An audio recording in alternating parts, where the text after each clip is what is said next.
Hey guys, I want to talk about mortgage investments, mortgage investing in a house, mortgages, and if it's the right thing to do in terms of investing your money in it for at least several decades of your life. Yes, that's the truth. Mortgages costs decades of your life to pay off and ties you to a location. The question is that a good idea? Mathematically, it doesn't make sense. And I'm not going to go through anything crazy. There's no junks. I think there's a script as well. Again, I'm the CEO of Oruka. Oruka is a smart payment ring.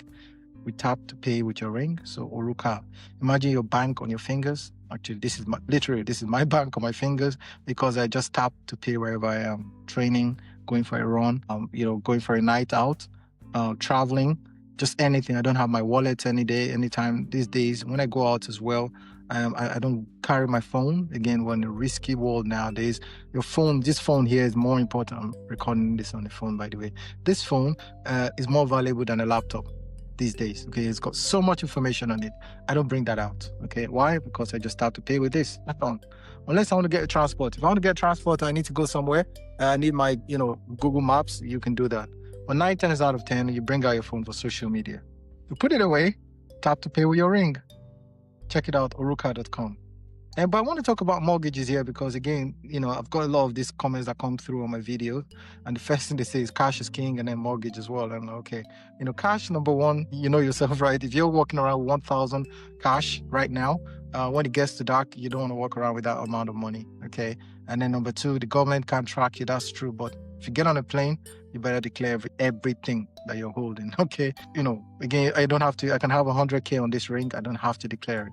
If anyone steals this ring, I disable it immediately, which is worse than carrying cash around and getting robbed, or your phone or wallet. Phone or wallets, they go straight away. And let's get into the mortgage as well, because again, so the mortgage, I think my idea is, guys, we've been sold this lie, okay, that mortgage is everything. You buy a house, you own a house, and you feel important. To me, I equate that to buying a Ferrari and feeling important. That there's something good about buying a Ferrari. You buy a Ferrari, you've achieved it, okay? You tell everyone you've achieved, you've made it, and everyone sees it, and everyone's happy with that, okay? When you go home, that's where you feel the maintenance, the work associated with that Ferrari. That's where you see the stress associated with it. Okay, and then what happens then with the Ferrari? You hopefully hold on to it and try and sell it in the future. It might go up in value, but you might find the next fool to buy it. It's a house for you as well. So a house is the same thing. A house is X amount. You buy it for 100K. This is 500K. You buy a house for 500K, and you're stuck with that house. Okay. This lovely table here, right? If I do nothing with it, it's going to fall. Your house is the same thing. A house is a structure that's built. There's a structure, assuming the foundation is right.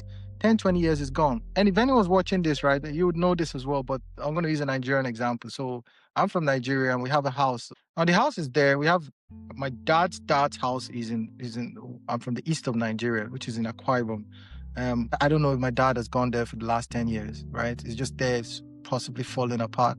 All of them try to put money together to try and put the house together. I don't think we're ever going to go, right? Now, our house is in Lagos.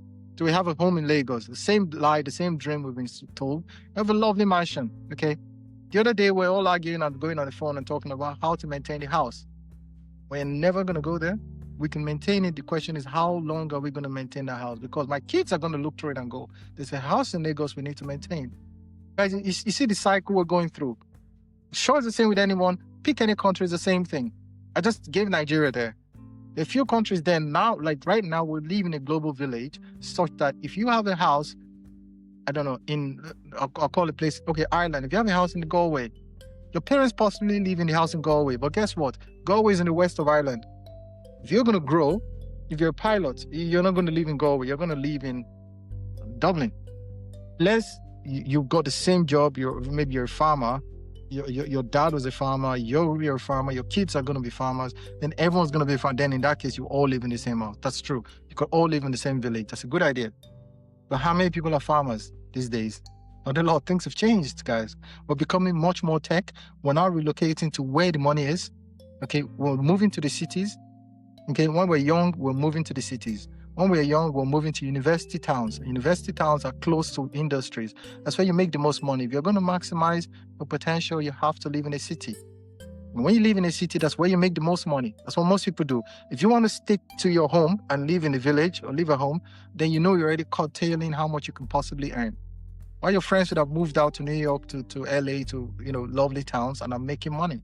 And they come back and tell you the stories. So you have to leave. Do you see where I'm going with this, guy? So my point is, financially, we need to start making the maths behind it, or thinking about the maths behind this, right? And there's always an argument that people say about, when to rent and when to buy. Okay. And this is always a good, and I like the idea as well. So I think it's called price earning ratio, where you go in and you find out exactly how much your rent is and how much it is to buy. Okay. And that's when you're supposed to buy the house. So if you have a house of 500K, okay, and then the rent is, say, 2,000 per month. Now, 2,000 per month is possibly 24K per annum. Now that's about 20 times. Okay, so that kind of house you should buy. Okay, so anything where the ratio is roughly 20, so if you outcost, roughly 20 times in terms of the ratio, then it's definitely better to rent. So anything over 20 times to rent. Let me make a very simple example. How about the house was 100K? So if the house is 100K and it costs 2,000 to rent that house, which is always the case, by the way, in the 60s, in the 40s, 50s, 60s, right? Houses used to be reasonable in terms of the price. Reasonable in the sense that you buy a house for 100K, the rent possibly 2,000. Now, if your rent is 2,000, that means your annual rent on a monthly, so if your monthly rent is 2,000, your annual rent is 24,000. Okay, so that's 2 times to buy the house. A lot of people used to buy houses. So you could go in and buy a house for 100K. And that I recommend. Again, this is nothing is financial advice. In fact, you'll never see that these days, right? But nothing is financial advice. But if you're buying a house, you looked at the rent and then the mortgage, okay, and it's less than 20%, 20 times, then you should buy the house. I've told you about the example. 100K, the house is 2,000 per month. That's 24,000 per annum. Okay, that's 2 times to buy the house. Please buy the house. If the house is 200K, please buy the house. But what you don't want to do is buy a house for 500K and the rent is only 2,000. You might as well just rent the house. That's just pure maths, right? You might as well rent the house at 2,000 because you got a good deal on that rent compared to getting a mortgage. Because a mortgage for a 500K house, guess what? A mortgage is 100K on that.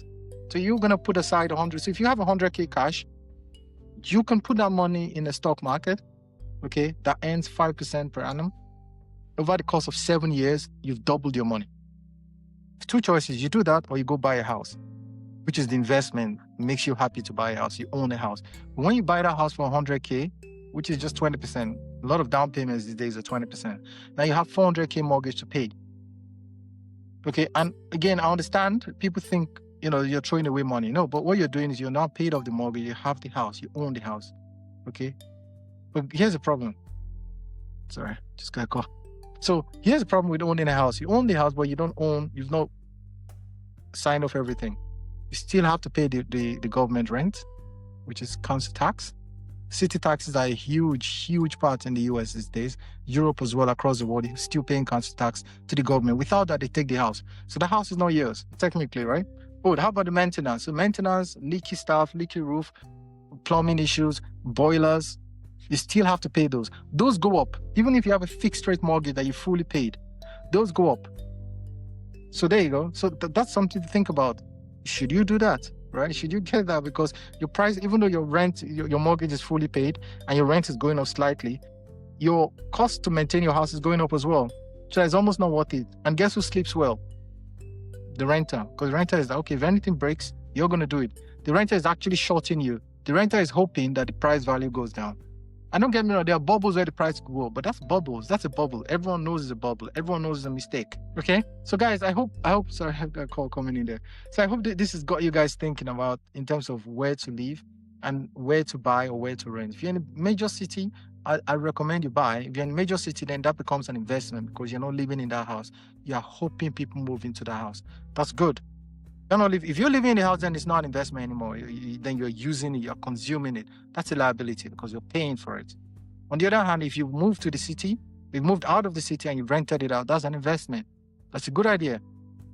Okay, but it's a good idea only because of the percentage split. You now have to say, okay, how much is your rent? How much is the maintenance? What's the difference between it? Am I sleeping well at night? knowing that there's a tenant in, the tenant hasn't paid, tenant is paid, but everything is broken. You're fixing all that. You have to look at that and say, what if I sold that house and put in a stock market and relax and know that the basket will be fluctuated every year with a steady return, one way or the other. Again, nothing's financial advice, but guys, let's think about both sides. We see a lot of arguments for buying a house, a lot. In fact, it's in our brains now to buy a house. But let's stop that. Let's rethink. Hopefully this video gets you to think. I'm not saying you shouldn't buy a house, guys, but I'm saying you should think, review your personal situation, review your career, review where you want to do, review how your parents lived to how you live, how your grandparents lived to how you live. Previously, you could live in one village all your life. Right now, people are moving. You're getting the best jobs possible in the best country possible with the best financial advice possible. So why would you still live in the mentality of those days? Okay, and move cash from your pocket to the bank's pocket. And I repeat, the mortgage departments in banks are doing very well. I can tell you that. Why? Because of the debt. People are paying mortgages now to 65 easily. So your entire life, you're buying a house that your kids are never going to live in because your kids are possibly moved to cities. And then when they retire, they're probably going to retire with their partners in a different city. So in fact, you're actually selling that house as quickly as possible and paying 10% agents fees, assuming they don't make a loss on the house. If they make a profit, that's fine, but that's just about inflation. So guys, I hope I've gotten some thoughts around that. I hope you think about it. I hope you realize that when you pay rent, you're not subsidizing or helping your landlord pay mortgage. You're helping yourself because you are consuming something. Like you going to a restaurant to eat. When you go to a restaurant to eat, you're feeling good about yourself. When you're paying rent, you're feeling good about yourself and the potential career that gives you, the flexibility that gives you to move. The flexibility gives you to move to another career and take another job like that, compared to looking for how to rent, mortgage, and continue to maintain that house. Keep thinking, guys, and catch you in the next one. Take care. Bye.